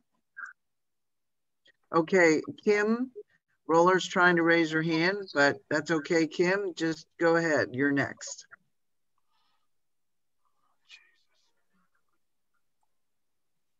Hey guys, sorry, it looks like maybe I'm on the back end of the borough board meeting. I didn't realize I was that important. Thank you very much. So a couple of things. One, I wanted to thank you guys for considering the alley, Kimberly Roller 853 first. I wanted to thank you guys for considering the alley behind my residence as one of the alleys that potentially could get paid with the grant. So thank you very much. Just kind of goes to show everybody in the community that if you ask questions, show pictures of your horrific alley, talk to your council members, that big things can get done. So thank you all very much for that. there's one thing, well, two more things that I wanted to talk about. So one, I wanted to kind of show support for the young man who wrote the move on information about the police car and kind of support Mayor Dave's thought process. While I do agree that there is an appropriate time to have a concealed car out of respect and safety for the police officers, there is something to be said about having a car or two that represents Verona in a big, bold way. I'm all for officer safety, especially in the current times that we're in, and I understand that maybe an unmarked car would need to do that. But I think that having at least one with big, bold stripes would be pretty important. And if there's anything I can do to help the borough with that, I'm happy to help. Additionally, I wanted to talk about, I know that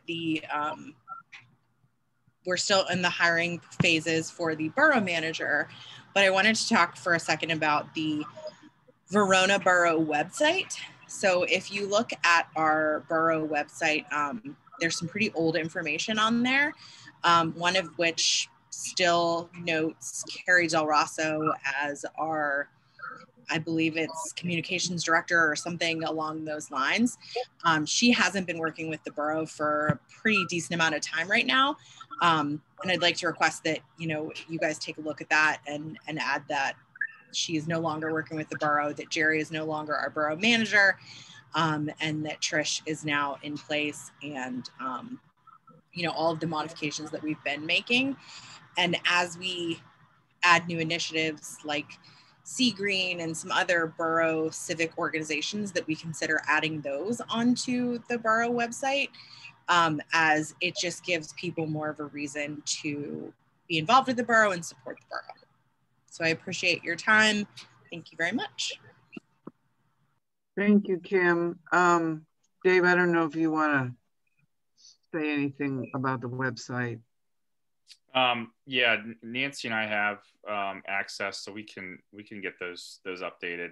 We were talking about some of this last night or the night before, so thanks for pointing that out, Kim. We'll look into it and try to get those addressed as soon as possible. Yeah, I think eventually the idea is to get a new website on a website company or whatever you call it, that is a little less cumbersome than this particular Webflow company that we're using now. But I don't know how to do these things, but Dave does, and maybe we can do a few small updates of really old information, and while we're looking into getting a new website company. So bear with us. That's okay. Thank you very much. I'm sure if you need assistance or anything, there's a lot of really great marketers and designers in the borough, and I'm sure they'd be happy to help. Great, thank you. Thank you. All right, well, I just want to thank everybody on council and in the audience for your time tonight, and appreciate the efforts by Zach as well. And thank you, Matt and Solicitor Alexander, for all your help. Everybody, it's been a great meeting, and with that, I will take a motion to adjourn. I'll make that said motion. To adjourn. Okay, Sylvia, I heard you first. Ray, I heard you second. Any questions or comments? No. All those in favor say aye. Any opposed? Okay. Bye. Bye. Everybody. Bye. Have a good evening. Same All right, here. thank Bye-bye. you. Bye-bye.